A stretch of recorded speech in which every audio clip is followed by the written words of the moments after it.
Okay, we're going to get started. Okay, at this time, I'd like to ask our IT professionals to start the audio tape recordings of the regular meeting and to admit the members of the public who have chosen to listen to the meeting online. And I'll pause for confirmation. The participants have been let in and recording has started.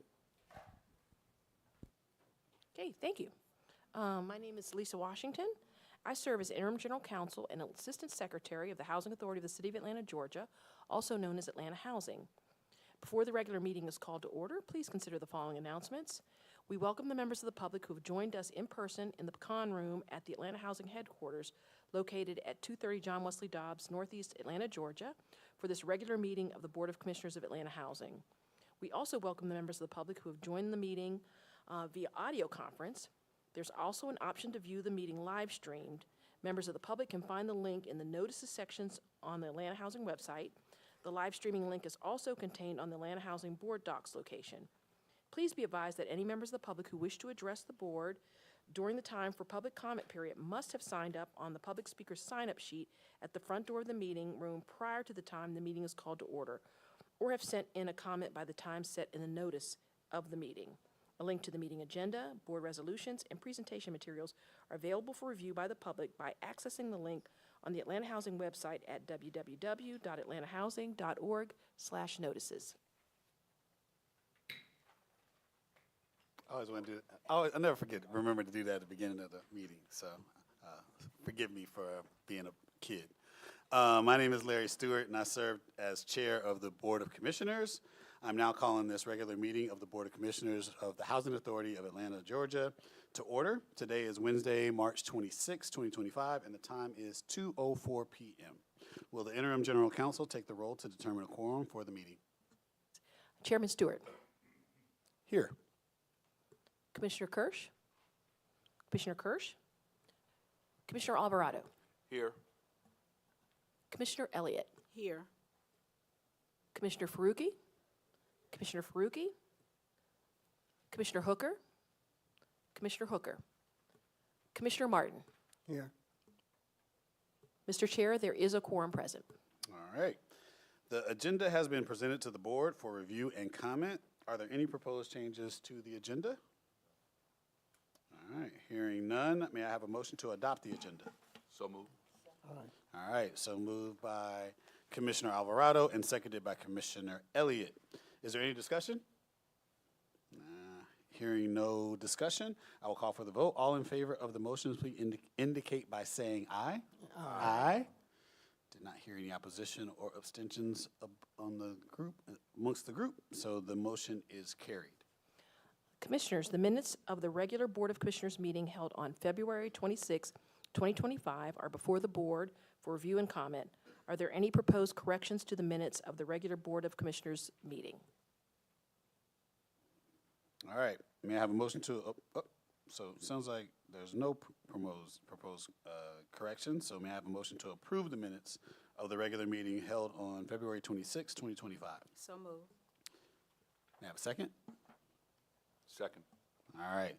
So moved by Commissioner Elliott and seconded by Commissioner Alvarado. Is there any discussion related to the motion to approve the minutes of the February 26, 2025 meeting? Hearing none, I will call for the vote. All in favor, please indicate by saying aye. Aye. Any opposed? No abstentions? The motion is carried. Have there been any members of the public signed up to speak or provided comments in advance of the meeting? Mr. Chair, no members of the public have signed up to speak in person, nor did we receive any comments to share with the board in advance of the meeting. All right, so then that will close our public comment section, and we will move forward to resolutions. So please be advised that the Board of Commissioners September 22nd, 2021 meeting, the board approved a consent agenda protocol. There are two resolutions appearing below that received unanimous votes of approval at the Board of Commissioners Operations Committee meeting that was held on March 19th, 2025. The collective group of resolutions on the consent agenda will be approved by a single motion to adopt all resolutions and the affirmative majority vote of the Board of Commissioners. If discussion on any resolution or resolutions is desired by a commissioner, the commissioner must make that desire known to the chair immediately following the reading of the consent agenda items, and the resolutions will be removed from the consent agenda and considered separately or at the discretion of the chair. A discussion may occur prior to the vote on the consent agenda resolutions.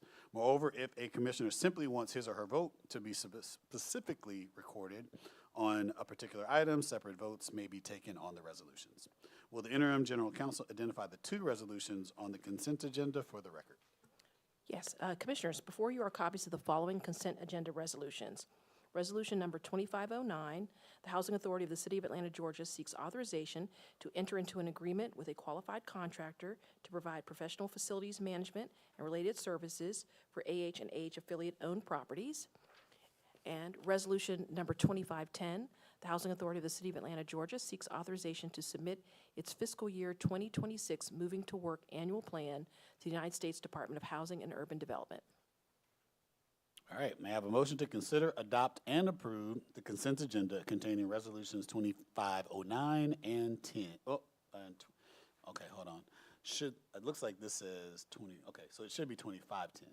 All right, sorry, my script says something different, but 2510 is the answer. So moved. Motion? Motion.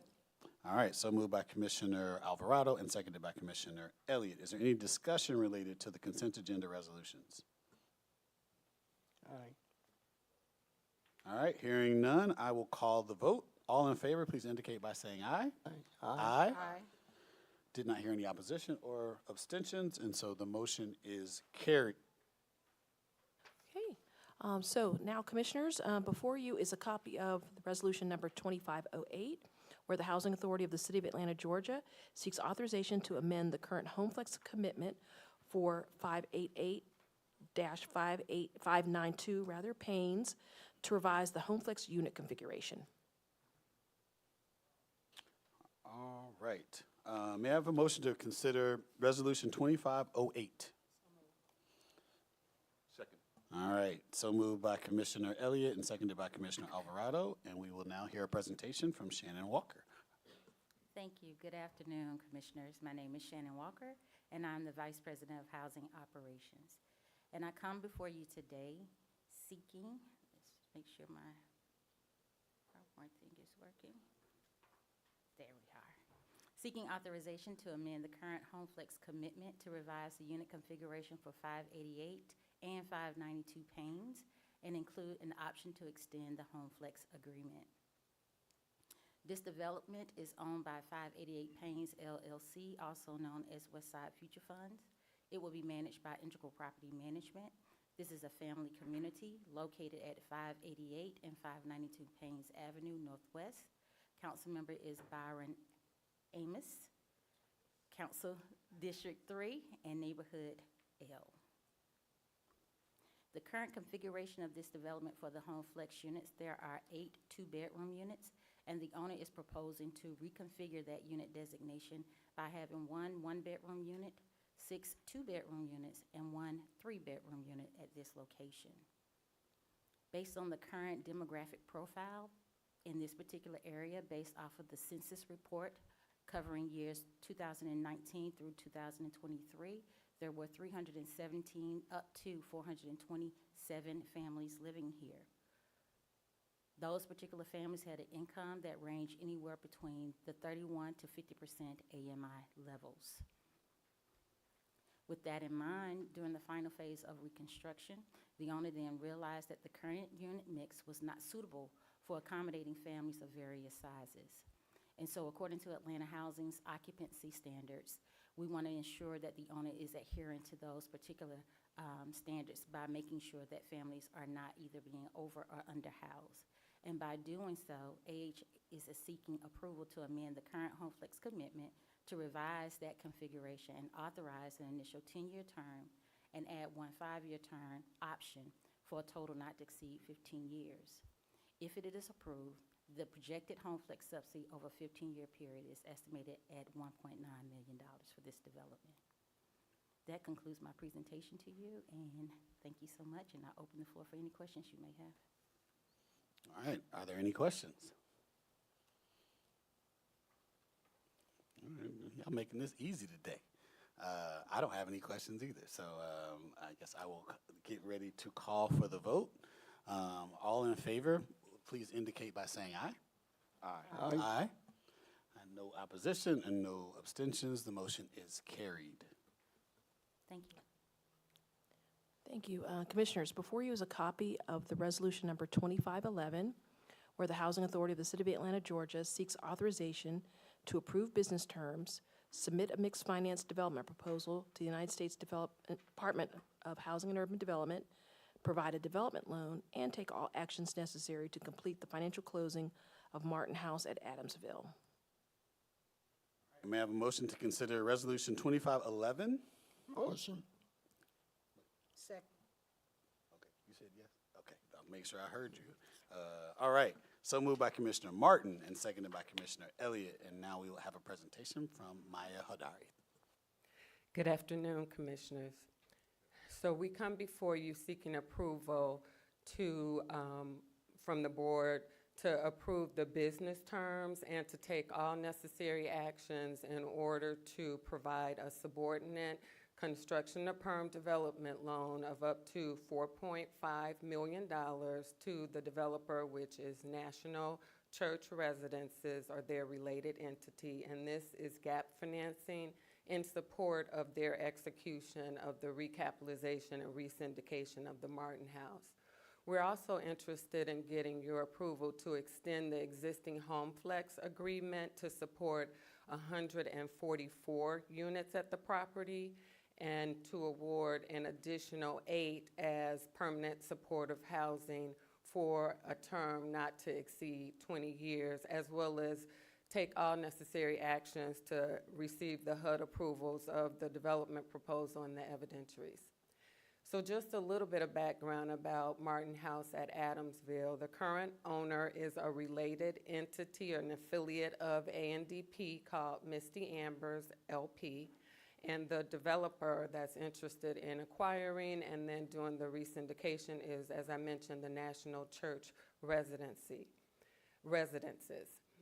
The existing HomeFlex agreement at this site supports 121 of the rental units, and this is a property that provides housing to individuals aged 55 and older. The existing HomeFlex agreement expires May 31st of 2025. The Martin House offers 153 units. It's beyond the initial tax credit compliance period and again in need of recapitalization. This is just a shot of the Martin House at Adamsville. In terms of its location, it's located at 3724 Martin Luther King Drive Jr. It's in MPUH in Council District 10, and the council member is Andrea Boone. We provided a little bit of information about units that were in close proximity to Martin House. So we have 3 properties, or 2 properties that are in close proximity, and then we have approximately 139 tenant-based HCV families living in that within a mile of the site. The last time we presented and got your approval specific to Martin House was in September of 2023. At that time, we were seeking your approval to provide a 15-year HomeFlex agreement as well as to support the 8 permanent supportive housing units with HomeFlex assistance as well. So I just want to give a little bit of information about the current unit mix. Again, it's 153 units that are offered to individuals aged 55 and older. The current unit mix has 121 that are subsidized, and then we just wanted to recognize that there are 8 families at the site that are using a tenant-based voucher to rent units there. And then there are 13 market rate units as well as 1 manager's unit. The overall total development cost and total development budget is $44,363,145. Initially, the developer was working to complete the financial closing in March of 2025. They encountered a few unexpected challenges with their financing structure and came back to us to provide gap financing, as I mentioned, in the amount of $4.5 million. And so we're looking to provide that financing through our co-investment program. So just to recap, we're seeking your approval today of the business terms and to take the following actions, including provide that subordinate development loan of $4.5 million, to increase the number of units at the site that will receive home flex assistance. So we will be going from 121 assisted units to 144, and then there'll be another 8 that are permanent supportive housing units, and to submit our HUD development proposal and evidentiaries and seek HUD approval. So I'd like to invite any questions you may have. All right. Are there any questions or comments from my fellow commissioners? So I have one question. So where you have the current mix, there are 13 market rate units. Do those market rate units get impacted by this change? I mean, it seems like everything else is under 60%, so even if the conversion, it doesn't change, the person doesn't change. But if there was something that's market rate, I'm not sure if I want to maybe understand that a little bit better. So no market rate families, there is vacancy at the site, so there aren't any market rate tenants that will be displaced. That was the answer to my question. All right. If there are no other questions, then I will call for the vote. All in favor, please indicate by saying aye. Aye. Any opposed? No abstentions. The motion is carried. Thank you. All right, thank you. So I know that we don't have any executive session today. I know that we are not, and so I will say we miss you, Terry, our fearless leader, who's not here today. Is there a report on her behalf? And all right, so then why don't we allow our COO to present on Terry's behalf? Thank you, Mr. Chair. So we thank you for being here at our meeting and appreciate all of the support that the board has given to us. Everybody doesn't know, but every month you're here at committee meetings, you're at board meetings. We're calling you in between. We're sending you texts. We're sending you emails, and people don't see all of that work. But thank you, and I thank you on behalf of all of our team here, but also on behalf of the families that we are helping. So we're here talking about who we serve and the lives that we touch. We touch about 43,000 individuals. Of those individuals, some 8,600 are seniors, which is about 20%. About 22% or 9,000 are disabled residents. And our future is the 17,004 children, youth that we serve. That's about 40% of all that we're serving. And so that's why we think it's so important that we focus on youth and the next generation. So this helps us center our purpose, because sometimes we get so tied up with sticks and bricks that we forget that the sticks and bricks are only a platform to help families. So, okay, I thought it was, I'm not moving fast enough. Okay, I understand. So here, let's talk a little bit about our federal funding. The last time we talked with you, all of that was still up in the air. Congress, on March 14th, passed the continuing resolution. And what that means for us is that they continued the funding based on what they funded in federal fiscal year 2024. What that means for us is most of our programs were at a stable rate. But one thing that would happen that was good is that they increased the housing choice voucher numbers. And so they added another $300+ million to that. And so we think that that's a very, very positive sign. So the CR, or the continuing resolution, is going to be good through September 30th of 2025. Congress is already working on the 2026 budget. Everyone is waiting for the president's proposed budget to hit, and we understand that should be hitting sometime in early April. and then the fun will start. We understand that in that budget, there'll be an extension of tax cuts. There'll be other things, and what we understand is that many of the federal agencies, including HUD, will be impacted. We don't know what that impact is. We've heard numbers anywhere between 10% and 20% as cuts, but we don't know what that looks like. But even so, we're ready.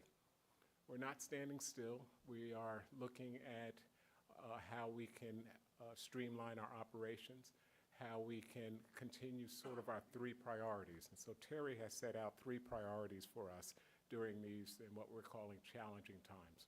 One of those priorities is to continue our subsidy for residents.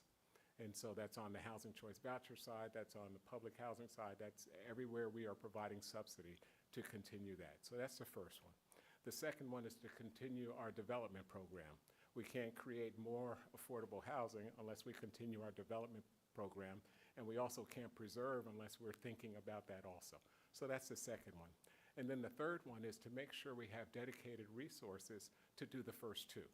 And those dedicated resources include human resources, our team here, and whatever support that they might need, especially on the resident services side. And we've talked about the 17,000 plus youth and children. We think that's very, very important. So those are sort of our 3 priorities. But regardless of what Washington decides, we're going to adapt and stand firm in our mission and keep putting Atlanta families forward. So as one of the things that we are doing, you'll see, one of the things you were doing is talking about what our team needs to look like. You've already seen some changes that we've made, some modifications. We've combined some particular departments, and we're still doing that because we want to be ready for the challenge that's coming. And so you'll see a little bit more. We're trying to figure out who's best in what seat and working to foster greater collaboration amongst our team members here, but also amongst others. We've recently had a meeting with the 100 Black Men, and thank you, Commissioner Alvarado, for setting that meeting up. We think that's going to be a good collaboration with the Best Academy, and so we're looking forward to broader collaborations, and we're excited about that. So when we talk about those broader collaborations, one of the things we're excited about is you have in front of you a master key. I don't have one in front of me, but that is our document that we rolled out officially in the March employee. Oh, wow, I got 2 now. Thank you. Come on now, they got to have you with the master key. This is the document that we rolled out in the employee town hall. And this is a document that our team has been working very, very hard, led by, I guess, Ralph, you led this? Where are you? Okay, along with Kelly English, and you remember our chief of staff, one of the things she wanted to do was to make sure we had a guide and as to how we're going to act as an agency. And this culture, Master Key is our culture guide, and we're really excited about that, and I think you'll delight in reading through it.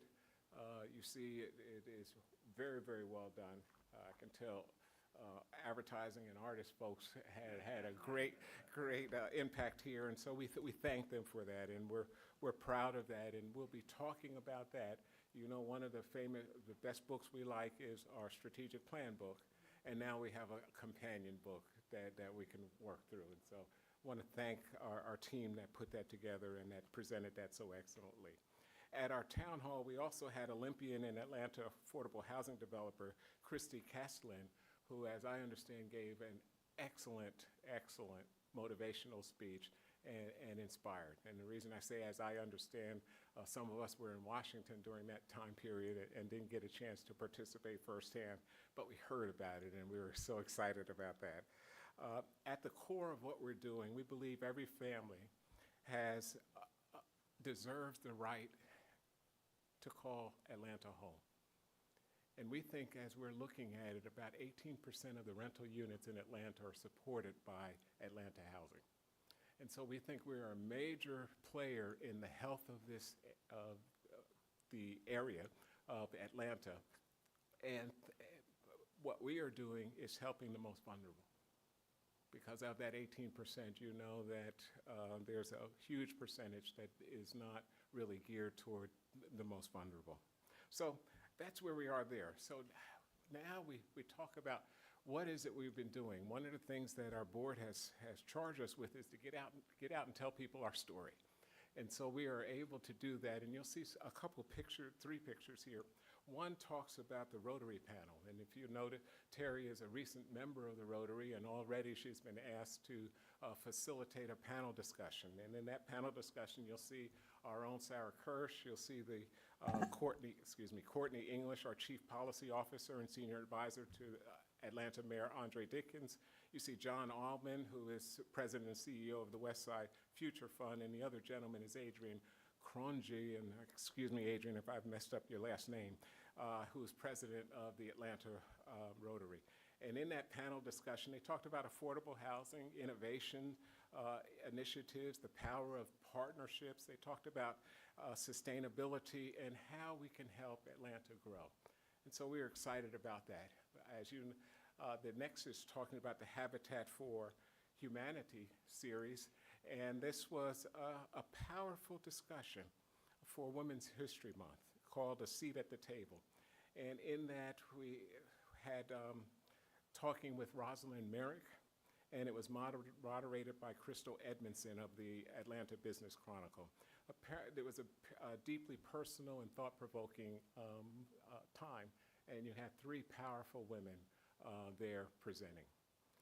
The last one is the inauguration of our salon series. And again, this is sort of the brainchild of Terry, but also our Chief of Staff, Kelly English, and her crack team. And so, I shouldn't say it that way, her excellent team. Thank you. They're going to help me with the language pattern. Her excellent team. And so what that was is this series will be bringing leaders in affordable housing in to just have a conversation. And we had it set up here beautifully, and the room was filled with Atlanta housing folks and some others. And we had Christopher Nunn, who is Commissioner of the Department of Community Affairs, and had just a rousing discussion between him and Terry, and the rest of us got a chance to listen in sort of over coffee or over something to drink. And so one of the things we didn't know about Commissioner Nunn is that he used to provide services in East Lake Meadows, and had an opportunity to work with Miss Eva Davis, who was then resident president out there, and a very, very strong and powerful voice in Atlanta during the time. So we're learning something about partnerships. We're learning something about how important it is to have some faces of people that we work with every day in our building. Commissioner Nunn said this was the first time he had been invited to Atlanta Housing and the first time he was in our building. Now, we've been on we've seen him at a lot of groundbreakings, but it's amazing what that impact will do. And so we were excited and very excited about that. And there'll be more coming on, and we'll report on those. We spent I think it was this past Monday, had the bank had requests for ideas. This was the first time that we sort of asked the community, hey, what kind of ideas do you have for the development of this particular property? We got a number of ideas, and I believe 8 or 9 of the finalists were invited to present their ideas, and the room was electric. We had all kinds of ideas. As you'll notice in the picture, there's Keith Parker and then some neighborhood other individuals. And it just the ideas had a whole range of things, from a data center, I think was one of the ideas, to housing, to talking about how do we help folks formerly incarcerated re-enter into the area. And we think it was just an exciting way of showing our transparency to the public, that we really want to understand what is happening and want to get their ideas. And so this is prioritizing community voices and fostering collaboration. Always, we try to let you know that there's things coming up, and so I won't go through all of these, but as you see, there's a lot of activity going on. We are using Roosevelt Hall a lot, and we are using this space a lot, and what we are trying to do is let residents know we are there for them. But we are also, and we are doing that in a number of ways, providing programs, but also these opportunities like Move and Groove Bingo and other things like that give us a chance to get residents in our space and gives us a chance to love on them and to mentor them, even though they thought they were coming to just play bingo. And so that we're using that as a tool to help lift individuals up. When we start talking about, as you know, Terry loves shovels in the ground. So we just have 2 shovels in the ground. We had the Bowen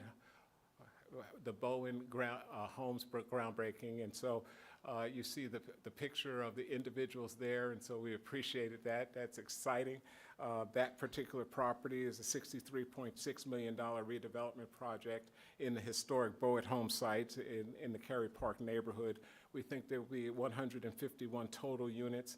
A third of those units will be for individuals at 30% and below AMI. A third will be for those individuals up to 60%, and a third will be for market and for workplace. And so as you recall, this is part of the Bowen Homes Choice Neighborhoods $40 million grant. And so we are excited to see that happening. And then West Highlands talks about March 14th, we broke ground on 2000 Perry. And this is the next phase of that West Highlands development, which was the former Perry Homes from many, many, many years ago. And there's 80 planned townhomes and detached homes, and a significant portion of those will be affordable, about 38%. And so this is now, we're moving from rental to home ownership. And we know that home ownership helps families build wealth, but we also know home ownership stabilizes neighborhoods. And so we are trying to do all of that. And that talks about our belief of mixed income neighborhoods being a catalyst for holistic development, that we are not doing things to the neighborhood, we are adding valuable resources to the neighborhood. Well, we always want to show you our performance. And so and we also want to send people to our dashboard. We are very, very transparent. Thank you, Mr. Chair, for helping with some of the technical things behind the dashboard that nobody sees, but thank you very much for that.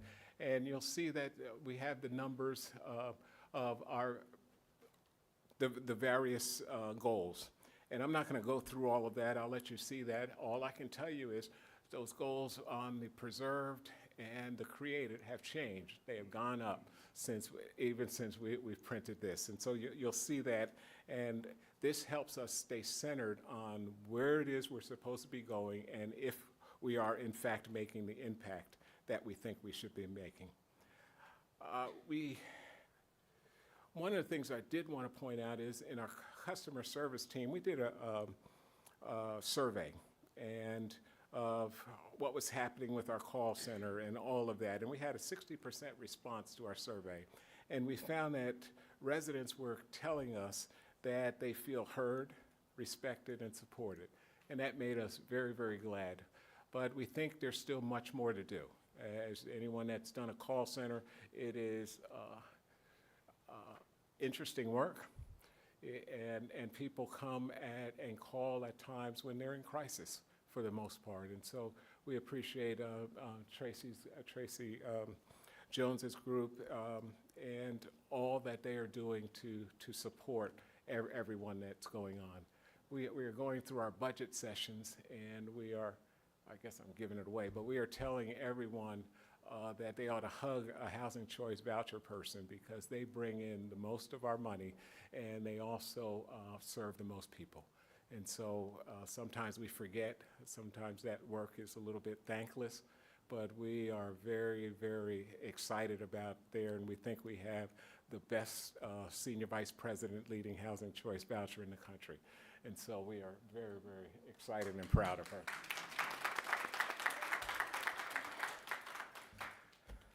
You ducking your head? we always like to talk about, well, what strategic goals were impacted, welcome, Commissioner, strategic goals were impacted as through your actions today. And you see there the actions, how much we've created, how much we've preserved with the resolutions that you passed.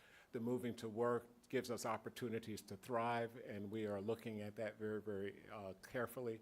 And then strengthening operations. We are transitioning from one facilities vendor to another, and we think we're going to be very, very excited. We thank Colliers for their 10-plus years of service to us and to our agency. We thank them for their graciousness as we went through this transition period. Their last day on the job will be the 28th, so day after tomorrow. So very, very soon. And so Kaz Miller has been working with the team, talking about the transition. And so we are working very, very fervently on that. And then I saw we were trying to get to that next picture, so let's get to the next picture there. And one of the things that this is the Women's History Month. And one of the things we like to do is to honor our extraordinary women that are touching Atlanta housing. And so both at the highest levels of government and also throughout our organization. You see, if you look here, we have a lot of strong, powerful women here. And so, oh, we have two, okay, all right, that's all right. And so, but we are proud of the leadership and the insight of three exceptional women on our Board of Commissioners. Commissioner Rosalind Elliott, Commissioner Duria Faruqi, and in absentia, where was her? She would have been right here, Commissioner Sarah Kirsch. And so we wanted to honor you just with a small symbol, and those are the flowers in front of you. And so we thank you for the way you honor us by your presence and by your dedication. We also,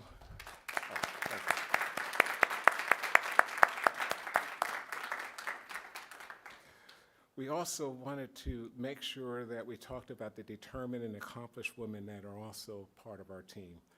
A lot of our team is led by determined women and accomplished women, and we couldn't be the agency that we are without their contribution. And so can all the women that are AH related stand on up for us?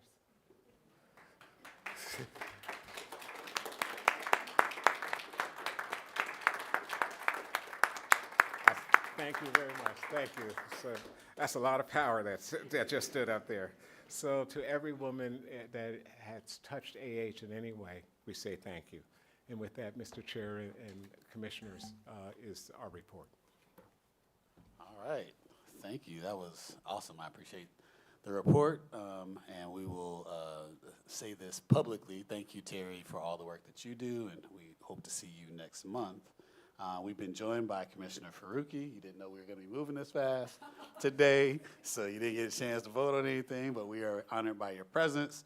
I will now take any comments. I have a lot, so I'm going to actually wait until others have gotten theirs so that I don't steal anyone's thunder. So, Commissioner Elliott? Thank you, Commissioner Stewart. I would like to thank all of you all at Atlanta Housing for coming to my house for our committee meetings. It was wonderful. Although my neighbors were a little quiet, I'm not sure if they were ready for all of that. But now they know how everything runs. But thank you all, because that was a lot of work that you all did just to set up in it and to come with no parking. So we thank you all for all the work, especially the IT department. I saw what they did. They really worked hard. And for all of you, thank you, Terry and Larry, and for all the work that you all do. And residents did appreciate the fact that you all were there. Thank you for coming to my house. Yep. Commissioner Alvarado. I just have one. I would be remiss and I would be locked out the house if I do not wish my beautiful wife, Dr. Karshik Sims Alvarado, a very happy birthday today.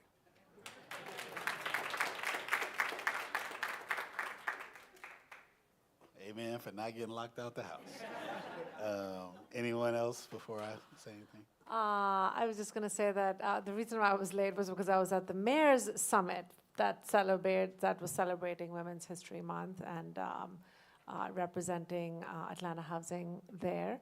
I just wanted to ask Dwayne, will the report you presented be made available to us, sent to us? Yes, you Okay. can do that. Super, thank you. Then I'll just hold my questions for a chance to review that properly. I thank you very much for the flowers. It's a very lovely gesture. Appreciate it. All right, Commissioner Martin, do you have anything? Okay. All right, so forgive me, and I'm only saying a lot of these things because we had a little extra time today. I did see two things, so housekeeping items. Would love, first, I know that you said you were working with Best Academy. So Joel and Commissioner Alvarado, I got to make sure I say that right. And to the folks who are, I would love to be a part of that. That is part of for the foundation work that we do. That's in our in the neighborhoods that we serve, and so we do a lot of work with the Best Academy, Coretta Scott's women's school, and so I would be happy to be supportive there. So keep me in the loop in ways that we can be supportive. I also saw that there were a lot of calendar entries, and so one thing I'll just encourage, and I'll take it offline, but Tori, one thing that may be helpful and valuable is to maybe create like a calendar subscription that would allow us to just see everything drop in without necessarily having to request and find out which thing is happening and where is it and what time. That may be helpful for not only commissioners, but anyone else who may want to follow from a resident perspective, et cetera. Now, so one other note, I know that I saw that we talked about West Highlands. So I was at the groundbreaking. When we think about where we grow, I think you said up to 91. I want to give at least some acknowledgement to the team that put that together. I think when we originally had conveyed that, it was 60-something-ish homes that were there, and they've worked to reconfigure the land, and that they made the announcement at the groundbreaking that they're going to be having 91. And so they're looking for ways, and I just wanted to acknowledge it because I want to acknowledge that just because you are, you get the approval and authorization from our entity and from this board to do a bare minimum, that you can go over and above, right? And I want to give a lot of credit for them to thinking about ways to make that happen, particularly as it relates to home ownership, because we really need to provide and support in that missing middle. And so this does that, and so to see that they had worked creatively to figure out how to do more was very exciting to see, and so thank you to the CLIG group and everyone that was involved in that effort. A couple other things, so got lots of thanks. First, thanks to the Atlanta Housing staff. I know I made a request, and I know that they were kind of like, oh, why do you really want to do that? But during our committee meetings, so we get this CEO and president's report during our board meeting, but I really wanted our senior leadership to be giving more specific reports relative to the areas that they run. So for real estate, for operations, for resident engagement, and I know that, and for finance, when those meetings happen, they did a fantastic job. So thank you, Alan. Thank you, Dwayne, for when I was there. I'm not sure who presented to you guys, but when we went through that process, you went over and above what I had expected, and so I'm thankful for that. And I think it's helpful because it gives people some context and some detail for those who do attend, right? A lot of people don't attend these committee meetings because it's really just, oh, you're just approving a resolution. But if it does give some context to the work, it also helps us learn where we're making progress as we get better as commissioners, so we know what to ask and what not to ask. And so that, I think, is it's something that I hope will continue as we go in the months going forward. The master. So Kelly and Ralph, thank you. This is fantastic. I think a continuation of using our voice to kind of tell our story, not only externally, because I know that's been a big focus for us, but also internally, right? What do we stand for? What are we trying to do? Giving people guideposts for that, I think, is an excellent use of our time and our talent, and so completely appreciate that. The neighborhood summit. So I know I saw Maya, I know I saw Kelly, I saw Ralph. I think, I don't know if I saw Carolyn. I've seen you so many places. I thought Carolyn. So for anybody else that I missed, I was at the Neighborhood Summit. Reason why that's important, I know we presented and talked about some of the things that are happening from a housing perspective, but really, it just continues to underscore the point that, like, Atlanta truly is a group project. I hate to give the mayor all the credit for these little catchphrases, but that's one that actually really hits home, because I think sometimes we think these things happen in isolation, and they don't, right? The conditions that we're in didn't happen in isolation, and they certainly don't. We don't get out of them by not working together and being a part of all of the elements of the things that make Atlanta great and the things we need to do to make it greater. So thank you for everyone who participated in that, and on a Saturday morning at that. Two more things. I won't say anything about my Leadership Atlanta colleagues. I'll just kind of slightly say that I saw them all up in the things that we're doing to showcase ourselves. So not only within, I saw Alan, I saw Terry. I'll give a shout out to my friend Crystal Edmondson, who I was my high school classmate, who's doing great things. And so I just want to say thanks to you guys for the work that you do to elevate and communicate out what we're doing. And lastly, I'll just end by saying I can't wait to do more of what we're doing now in terms of elevating and communicating who we are and what we do when we have our State of Atlanta Housing that's coming. So I know there was a save a date that's gone out, and we've started sending out invitations. And so I'm really, really excited about using that platform. It's just another way to continue to tell people about what we do. I think when we came on board, one of the things I said in secret is that I hope that this agency becomes one of the best agencies in the city, and that it's not based on a governmental thought process, but just an entity that does the work, and that we show up in a professional way that we can claim is on par with any organization. And I think we're moving in that direction in a very swift fashion, and so I'm excited about it. These are the types of things I think that showcase that.